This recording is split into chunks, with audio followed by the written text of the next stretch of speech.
Hello and welcome to Hello everyone, welcome back to Ninja Prep. This is Kapil Goyal, your educator and mentor for PG Physics. तो एक और practice session लेकर हाजिर हूँ आप लोगों के सामने। बहुत सारे प्रैक्टिस सेशंस ऑलरेडी हम कर चुके हैं एंड आई होपफुली आप लोगों को बहुत अच्छे से सभी सेशन समझ में आए होंगे, सॉल्यूशंस आप लोगों को समझ में आए होंगे और कुछ एक क्वेश्चन हो सकते हैं जो कॉन्ट्राडिक्टरी हों, जिनमें आंसर मैंने कुछ लगाया हो, आपके अकॉर्डिंग कुछ आंसर हो, तो उसके बहुत सारे रीजंस हो सकते हैं। एक तो हो सकता है कि शायद मैं सही अप्रोच नहीं कर पाया हूँ उस क्वेश्चन को। दूसरा ये हो सकता है कि इतने सारे क्वेश्चंस मैं कराता हूँ तो जल्दी जल्दी सॉल्यूशंस बनाता हूँ, तो हो सकता है उसमें कुछ गड़बड़ हो गया है ना। तो आपको कोई सॉल्यूशन गलत लगे तो उसको बता दिया करो कि ये सॉल्यूशन गलत लग रहा है। तो चलिए स्टार्ट करते हैं। तो पहला जो क्वेश्चन है उस क्वेश्चन में हमें बोला गया है according to Stokes theorem which of the following is correct. Stokes theorem के अकॉर्डिंग कौन सा करेक्ट है? तो स्टोक्स थ्योरम क्या करती है, लीनियर जो इंटीग्रेशन है उसको वॉल्यूम इंटीग्रेशन में कन्वर्ट करती है। जैसे डाइवर्जेंस थ्योरम है, तो डाइवर्जेंस थ्योरम जो है वो क्या करता है, सरफेस इंटीग्रेशन को वॉल्यूम इंटीग्रेशन में चेंज करता है। इसी तरह से जो स्टोक्स थ्योरम है वो लीनियर जो है इंटीग्रेशन उसको सरफेस इंटीग्रेशन में चेंज करती है। तो हमारे पास जो ऑप्शन है लीनियर इंटीग्रेशन के सरफेस में वो केवल एक ही ऑप्शन है, नहीं हाँ, पहला एक ही ऑप्शन है लीनियर का सरफेस में। तो E dot d l equals to curl of E dot n और डी एस। तो ये सरफेस इंटीग्रेशन में चेंज हो रहा है। तो हमारे पास जो आंसर है वो कौन सा आ जाएगा? हमारे पास आंसर आ जाएगा इसका ए आंसर आ जाएगा। ठीक है, नेक्स्ट क्वेश्चन पे आ जाइए। Consider N infinitely long straight. अच्छा, एक ये थोड़ा सा आपको ब्लर्ड दिख रहा होगा, बहुत पुराना पेपर है, बहुत पुराना पेपर मैंने निकाला है, तो इतना अच्छा उसका पीडीएफ फाइल नहीं थी, तो इसलिए आपको ये ब्लर्ड दिख रहा है, पर मेरे समझ में आपको आ रहा है। अच्छा, क्वेश्चन हमें बोला है consider an infinite long straight wire of radius R, infinite long straight wire of radius R current carrying a current I, the magnetic induction at any point inside the wire. तो ऐसा मैं wire बना लेता हूँ, wire का जो cross section है वो सर्कुलर होगा और ये सिलेंडर की तरह काम करेगा। तो ये वायर है और इसके अंदर कोई पॉइंट मैं यहाँ मान लेता हूँ। तो लेट सपोज ये जो डिस्टेंस है ये डिस्टेंस है आर प्राइम और जो सिलेंडर की रेडियस है वो है आर। तो सबसे पहले मैं करंट निकाल लेता हूँ। तो फॉर रेडियस आर सिलेंडर के अंदर जो करंट है वो कितनी है, आई है। तो रेडियस आर है तो ये क्रॉस सेक्शन इसका कैसा है, क्रॉस सेक्शन इसका कैसा है, सर्कुलर है। तो फॉर रेडियस आर करंट जो है वो इसकी आई है और आर है तो इसका जो एरिया है वो एरिया कितना होगा, वो होगा पाई आर स्क्वायर। तो फॉर वन के लिए कितना हो जाएगा, आई अपॉन पाई, कैपिटल आर कर लो इसको, कैपिटल आर, तो कैपिटल आर दिया हुआ ना, तो कैपिटल आर स्क्वायर। तो स्मॉल आर के लिए ये आर डिस्टेंस दी हुई है तो इसको मैं आर ही लिख देता हूँ। तो यहाँ पर आर डिस्टेंस के लिए, तो आर डिस्टेंस के लिए हमारे पास जो करंट आ जाएगी वो कितनी आ जाएगी, आई अपॉन पाई आर स्क्वायर, और ये हो जाएगा पाई आर स्क्वायर।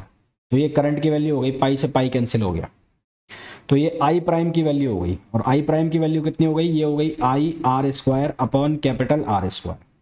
अब हमारे पास जो एम्पियर्स लॉ होता है वो होता है बी डॉट डी एल और equals to mu not I. तो आई जो है वो कितना हो गया, आई प्राइम हो गया, तो यहाँ पर कितना हो जाएगा, आई प्राइम हो जाएगा अंदर। तो बी डॉट डी एल, तो बी डॉट डी एल कितना हो जाएगा, ये वाला जो सर्किल बनेगा ये वाला, तो ये हो जाएगा 2 पाई आर और ये हो जाएगा म्यू नॉट, और आई प्राइम की जो वैल्यू है वो हो जाएगी I R square upon capital R square, ये वैल्यू हो जाएगी। तो यहाँ से क्या कैंसिल होगा, ये स्मॉल आर से एक आर कट जाएगा। तो हमारे पास जो बी की वैल्यू आएगी वो कितनी आएगी, mu not I R upon ये कितना बन जाएगा, 2 पाई आर स्क्वायर। तो आंसर जो हमारे पास है वो कौन सा आ जाएगा, ए आ जाएगा। Next, a conductor of capacity 20 मिली फेरेड। तो जो कैपेसिटेंस है वो है 20 मिली फेरेड, तो ये हो जाएगा 20 इंटू 10 पावर -3। पोटेंशियल जो उसका दिया हुआ है वो 1000 वोल्ट दिया हुआ है, तो ये हो गया 1000। तो यहाँ से एनर्जी जो है यू वो आ जाएगी हाफ सी वी स्क्वायर, ये हो जाएगा हाफ सी की जो वैल्यू है वो हो जाएगी 20 इंटू 10 पावर -3, और वी की जो वैल्यू है स्क्वायर में करोगे तो 10 पावर 6 हो जाएगा। तो यहाँ से बनेगा 10 पावर 4 और जूल, तो एनर्जी हो जाएगी 10 power 4 joule, which is option D. Next, if a battery of EMF 100 volt is connected in series with an inductance of 10 millihenry, a capacitance of 0.055 μF and a resistance of 100 ohm then the circuit is. तो circuit oscillatory कब होगा और dead beat का कब होगा ये हमें बताना है। तो फॉर ऑसिलेटरी सर्किट, ऑसिलेटरी, तो ऑसिलेटरी को लिए आपको चेक करना है R/2L और इसका स्क्वायर ये लेस देन होना चाहिए 1/LC से, तो ये ऑसिलेटरी होगा। For over damping, over damping, over damping को हम बोलते हैं डेड बीट, ओवर डैम्पिंग को हम बोलते हैं डेड बीट। तो डेड बीट के लिए क्या होगा, डेड बीट के लिए होगा R/2L स्क्वायर और ये होगा ग्रेटर देन 1/LC। और इसी तरह से एक बनता है हमारे पास कौन सा, क्रिटिकल। तो क्रिटिकली डैम्प्ड के लिए, क्रिटिकली डैम्प्ड, तो क्रिटिकली डैम्प्ड के लिए बनेगा R/2L और इसका स्क्वायर इक्वल्स टू 1/LC। तो आपको ये तीनों चेक करना है। तो आप चेक करोगे तो यहाँ से आपको जो मिलेगा वो R/2L मैंने करा हुआ है, मैं डायरेक्ट बता रहा हूँ। R/2L का स्क्वायर करोगे तो आपको वैल्यू मिलेगी 25 × 10⁶। और इसी तरह से जब आप 1/LC निकालोगे तो उसकी वैल्यू मिलेगी 2 × 10⁹। तो साफ साफ दिख रहा है यहाँ से ये ज़्यादा हो जाएगा और ये ज़्यादा हो जाएगा, तो ये कौन सा हो जाएगा, ये ऑसिलेटरी हो जाएगा। तो हमारे पास जो सर्किट बनेगा वो कैसा बनेगा, ऑसिलेटरी। तो आपको ये चेक करना है ना, कंडीशंस मैंने बता दिए और मेरे समझ में भी आ गया होगा आपको। नेक्स्ट क्वेश्चन पे आ जाइए। What should be the state of polarization. अब एम्पलीट्यूड यहाँ पर देखो सेम आ रहा है। Ex की जो वैल्यू लिखी है Ex वो है E0 cos और ये ओमेगा टी प्लस kz, और यहाँ Ey की जो वैल्यू है वो E0 और ये साइन में sine omega T plus kz। अब एम्पलीट्यूड दोनों के सेम है, एम्पलीट्यूड सेम है। एम्पलीट्यूड सेम होने का मतलब है यहाँ पर भी कितना है, E0 है, E0 1 इक्वल्स टू E0 2। दोनों के एम्पलीट्यूड सेम है, ये कॉस में, ये साइन में। तो फेज डिफरेंस जो है वो कितने का है, 90 डिग्री का। तो फेज डिफरेंस कितने का है, 90 डिग्री का। तो एम्पलीट्यूड सेम हो, फेज डिफरेंस 90 डिग्री का हो, तो ये कौन सी होती है, ये होती है सर्कुलर पोलराइज्ड। तो ये किस तरह की होती है, ये होती है सर्कुलर पोलराइज्ड। अगर फेज डिफरेंस 90 का हो, एम्पलीट्यूड सेम हो, तो ये सर्कुलर पोलराइज्ड होती है। तो हमारे पास जो आंसर है वो क्या आ जाएगा, सी आ जाएगा, सी। नेक्स्ट क्वेश्चन पे आ जाइए। If a proton is accelerated to kinetic energy 5 giga electron volt, its total energy. तो इसकी जो टोटल एनर्जी आप निकालते हो, टोटल एनर्जी इसकी निकलती है E प्लस E0। तो ये E0 हो जाएगा रेस्ट मास एनर्जी, और ये जो E है ये हो जाएगी काइनेटिक एनर्जी। तो प्रोटॉन की रेस्ट मास एनर्जी वो जो होती है ये कितनी होती है, 0.938 गीगा इलेक्ट्रॉन वोल्ट। अब ये याद होने चाहिए। और काइनेटिक एनर्जी आपने निकाल ली है, तो 5 + 0.938, तो आंसर आपके पास आएगा 5.938। तो 5.938 अप्रॉक्सीमेटली इक्वल हो जाएगा 6 के। तो 6 गीगा इलेक्ट्रॉन वोल्ट इसका आंसर आएगा, जो कि ऑप्शन हो जाएगा कौन सा, B. Next, which of the following property is not true for Cooper pair. तो कॉपर पेयर्स जो है वो क्या बनाते हैं, वो बनाते हैं बोसोन्स पार्टिकल बनाते हैं। तो यहाँ पर फर्मियोन लिखा है तो ये गलत हो गया। फिर बोसोन्स है तो वो पाउली एक्सक्लूजन प्रिंसिपल को फॉलो नहीं करेंगे, यानी कि बहुत सारे जो पार्टिकल हैं वो एक सिंगल स्टेट में ही रह सकते हैं, तो ये भी सही है। टोटल लीनियर मोमेंटम 0 होगा, सिंगल वेव फंक्शन के रूप में रिप्रेजेंट कर सकते हैं, तो ये भी सही होगा। फर्मियोन्स में नहीं होते, तो ए ऑप्शन गलत हो जाएगा। If nu is the frequency of radiation, the ratio between the probability for spontaneous and stimulated emission. तो ये जो रेशो है ये होता है proportional to nu power cube, यानी कि फ्रिक्वेंसी के क्यूब के। सही आंसर इसका क्या आ जाएगा, बी आ जाएगा। रटने वाले क्वेश्चन है। नेक्स्ट क्वेश्चन पे आइए। Range of k value in first Brillouin zones. तो फर्स्ट ब्रिलियन जोन में जो रेंज होती है वो होती है -π/a से लेकर +π/a तक होती है। और एक चीज और ध्यान रखना कि जो ब्रिलियन जोन की बाउंड्री है वहां पर ग्रुप वेलोसिटी क्या होती है, 0 होती है। बाउंड्री पर ग्रुप वेलोसिटी 0 होती है, तो हमें जो पूछा है उसका आंसर ए आ जाएगा। Next, the crystal unit cells with parameter. अब देखो यहाँ पर A = B है, क्योंकि A की वैल्यू और B की वैल्यू कितनी है, 3.1 आर्मस्ट्रॉन्ग है। और C इनके इक्वल नहीं है ना, C इनके इक्वल नहीं है। A, B और C आपस में इक्वल है, और इनके जो एंगल है अल्फा = बीटा = गामा = 90 डिग्री है। तो ये जो है ये कहानी जिसमें a equals to b is not equals to c और alpha equals to beta equals to gamma equals to 90 degree, तो ये किस में होता है? टेट्रागोनल में होता है, टेट्रागोनल। ये किस में होता है? टेट्रागोनल में होता है। तो आंसर किस में आ जाएगा? टेट्रागोनल में आ जाएगा। इसी तरह से मोनोक्लिनिक सिस्टम के लिए अगर आप लिखो मोनोक्लिनिक के लिए, तो मोनोक्लिनिक के लिए क्या होगा? a is not equals to b is not equals to c. और फिर दूसरा क्या बनेगा? यहाँ से मोनोक्लिनिक में तीनों ही बराबर नहीं होंगे मोनोक्लिनिक में, और इसी तरह से जो अल्फा है और बीटा है वो 90 डिग्री होगा, gamma is not equals to 90 degree, ये आ जाएगा मोनोक्लिनिक में। इसी तरह से ट्राई क्लिनिक का आप निकालोगे तो ट्राई क्लिनिक में आपको मिलेगा alpha a is not equals to b is not equals to c और alpha is not equals to beta is not equals to gamma, ये ट्राई क्लिनिक में। क्यूबिक में सारे बराबर हो जाएंगे, ए बी सी और अल्फा बीटा गामा 90 डिग्री हो जाएंगे। तो हमें तो जो पूछा है उसका आंसर क्या आ जाएगा? टेट्रागोनल आ जाएगा। Next, screw symmetry is the combination of. तो स्क्रू में क्या होता है? रोटेशन होगा अराउंड द एक्सिस और ट्रांसलेशन होगा पैरेलल टू एक्सिस। तो rotation and translation, rotation and translation. Next, electron spin resonance ESR spectroscopy is performed in microwave region of radiation, in microwave region of radiation. ESR spectroscopy जो perform की जाती है microwave region in of radiation. Next, the product of generalize coordinate and it's conjugate momenta. तो generalise coordinate की dimension L और conjugate momenta की dimension हो गई ML/T। तो ये क्या बन जाएगा? ये बन जाएगा ML2T-1। तो ये किसकी हमारे पास जो आ गई डायमेंशन, ये किसकी आ गई? एंगुलर मोमेंटम की आ गई। तो ये किसकी आ गई है? Angular momentum.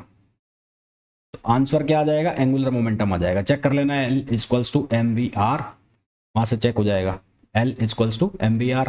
तो यहां से बनाओगे तो ये कितना बनेगा? M, ये बनेगा L1 और ये T और ये L। तो ये क्या बन जाएगा? ML2T-1। तो एंगुलर मोमेंटम वाली जो डायमेंशन है वो बन जाएगी जब आप जनरलाइज कोऑर्डिनेट को प्रोडक्ट कराओगे कंजुगेट मोमेंटा से।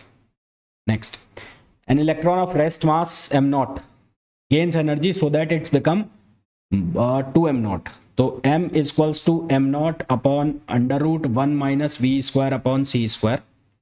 तो यहाँ से m की वैल्यू कितनी होगी? 2m0 और ये कितना है? m0 है upon 1 minus v square upon c square. m0 से m0 कैंसिल हो गया, तो 1 minus v square upon c square कितना बन गया? 1/4। तो v square upon c square की जो वैल्यू है वो कितनी हो गई? 3/4। तो यहाँ से v अपॉन सी कितना हो जाएगा? √3/2। तो √3/2 आंसर आ जाएगा, √3/2 यानी कि ए। तो इसका जो करेक्ट आंसर है वो आ जाएगा ए। नेक्स्ट पे आइए, at a given instant of time a rigid rotor is in state according to measurement which of the following z component पूछा है। तो यहाँ पर LZ आपको MH कट और ये LM ये स्टेट लगानी है। तो यहाँ इसकी दो स्टेट आती है, एक आती है +H और एक आती है -H। तो आंसर क्या आ जाएगा? C आ जाएगा। Next, for the hydrogen atom in first excited state E2, तो E2 equals to -3.4 electron volt है। तो N की वैल्यू 2 हो गई, ठीक है। N की वैल्यू कितनी हो गई? 2 हो गई है। तो N की वैल्यू यदि 2 है तो L की वैल्यू कहाँ से कहाँ तक होगी? L की वैल्यू होगी 0 और 1 और M की वैल्यू कितनी होगी? 1, 0 और -1। तो अब बना लो कितनी बनेंगी? कितनी बनेंगी? N स्क्वायर, है ना। N स्क्वायर का मतलब कितना हो गया? 4 हो गया। अगर आप जो स्पिन है उसको कंसीडर नहीं कर रहे हो तो N स्क्वायर 4 बनेगा। तो 4 कौन कौन सी हो जाएगी? एक हो जाएगी Psi200, एक हो जाएगी Psi210, एक हो जाएगी कौन सी? Psi210 और 211 और एक हो जाएगी Psi21 और -1। तो ये स्टेट्स बन जाएंगी। तो आंसर हमारे पास कौन सा आ जाएगा? बी आ जाएगा, बी, है ना। आंसर कौन सा आ जाएगा? बी आ जाएगा। Which of the following can never have a normalize wave function. इनमें से किसका वेव फंक्शन नॉर्मलाइज नहीं हो सकता? फ्री पार्टिकल का। क्यों? क्योंकि इसकी जो पोटेंशियल एनर्जी है वो होगी नहीं, तो वो इनफाइनाइट तक एक्सटेंड कर जाएगा। इनफाइनाइट तक एक्सटेंड कर जाएगा तो कभी भी नॉर्मलाइज नहीं होगा। Next, in Stern Gerlach experiment the splitting shown in silver atom. तो स्प्लिटिंग जो होती है वो 2-fold स्प्लिटिंग होती है, 2-fold। Next, integration dz upon dz आपको सॉल्व करना है। तो यहाँ पर ये पोल जो हो गया, पोल वो हो जाएगा z इक्वल्स टू 0 पर, और जब इसको सॉल्व करोगे लिमिट z, तो यहाँ z 1/z, तो ये बनेगा 1, और इसका इंटीग्रेशन जब निकालोगे तो 2 पाई आयोटा, ये रेजिड्यू हो गया है ना, ये किसके बराबर हो गया, रेजिड्यू, 2 पाई आयोटा और इंटू रेजिड्यू, तो आंसर आ जाएगा कितना, 2 पाई आयोटा।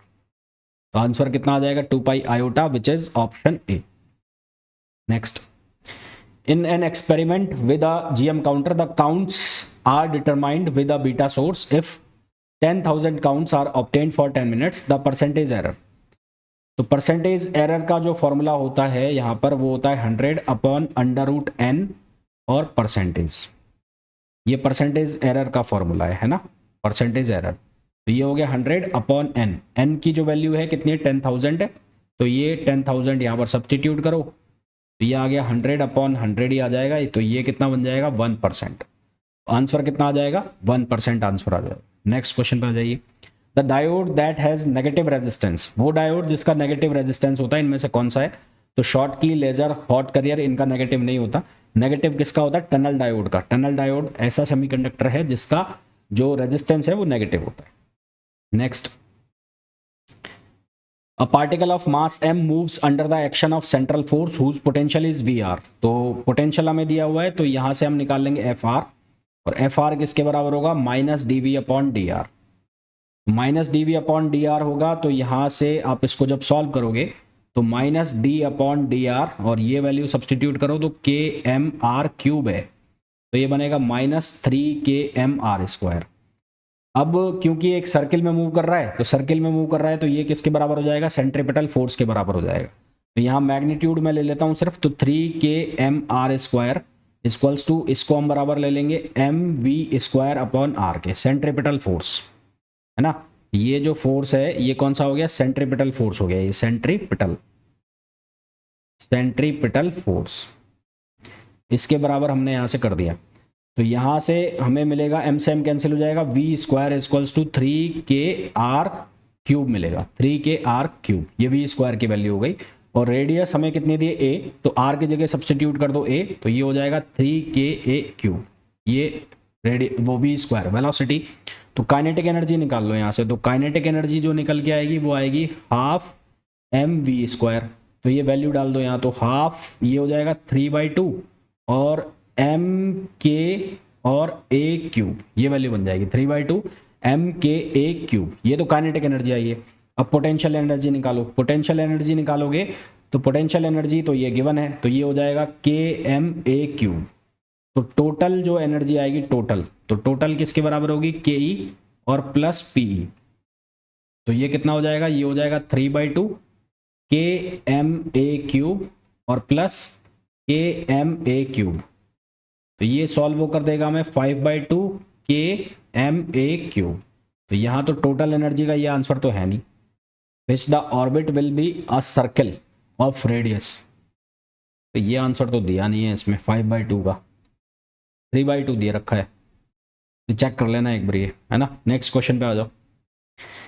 यहाँ पर पूछा है 3 पॉइंट मासेज एक इक्विलेटरल ट्राइंगल पर हैं, और ये इक्विलेटरल ट्राइंगल है ए, बी और c, are placed at 3 vertices a, b, c respectively of an equilateral triangle having sides of length l, इन तीनों की साइड l है। The moment of inertia of the system about the right bisector of side b c, तो right bisector का मतलब हो गया ये कुछ ऐसा हो गया, ऐसा ये हो गया यहाँ पर, तो इसके अबाउट निकालना है, तो इसके अबाउट निकालना है, तो ये जो पॉइंट है ए, ये एक्सिस पर ही आ गया, इट इज ऑन एक्सिस, ये एक्सिस पर आ गया, उसी पर जिस पर हम मोमेंट ऑफ इनर्शिया निकाल रहे हैं। तो आई ए जो है वो 0 हो जाएगा, ये डिस्टेंस कितनी हो जाएगी, ये हो जाएगी l/2, और ये जो डिस्टेंस है ये कितनी हो जाएगी, l/2। यहाँ पर एक मास है m, यहाँ पर एक मास है m, तो I बराबर हो जाएगा IB और प्लस IC, तो IB हो जाएगा m इंटू l/2 का स्क्वायर, और इसी तरह से ये जो है m2, इसको मैं m2 लिख देता हूँ, और ये m3 है, तो m3 इंटू l/2 का स्क्वायर, तो ये कितना बन जाएगा l²/4, और ये हो जाएगा m2 प्लस m3, तो आंसर आ जाएगा m2 प्लस m3 l²/4 which is option सी, तो सी आंसर आ जाएगा। Next, If the distance between the sun and the earth were half of its present value, the number of days in a year would have been about. तो formula हमारे पास होता है t square proportional to r cube, तो यहां से बनेगा T1 अपॉन T2 square equals to R1 अपॉन R2 क्यूब। अब T1 को T लिख दिया, ये T2 हो गया। मान लो R1 जो है वो है R और ये हो गया R/2 और ये क्यूब हो गया, ये स्क्वायर में यहाँ पर। तो यहाँ क्या बनेगा T अपॉन T2, ये हो जाएगा 2^3/2। ठीक है, 2^3/2 मीन्स कितना हो जाएगा, ये √8 हो जाएगा। तो T की वैल्यू अगर आप 365 डेज ले लेते हैं और ये T2 है तो ये हो गया √8। तो यहाँ से सॉल्व करते हो तो T2 इक्वल्स टू 365 अपॉन √8 ये लगाना है आपको। तो ये जब लगाओगे तो इसका अप्रॉक्सीमेट आंसर आएगा 129। तो आंसर आ जाएगा 129। Next, spacecraft A is moving at 0.9 C with respect to earth. तो VAE ये है 0.9 C।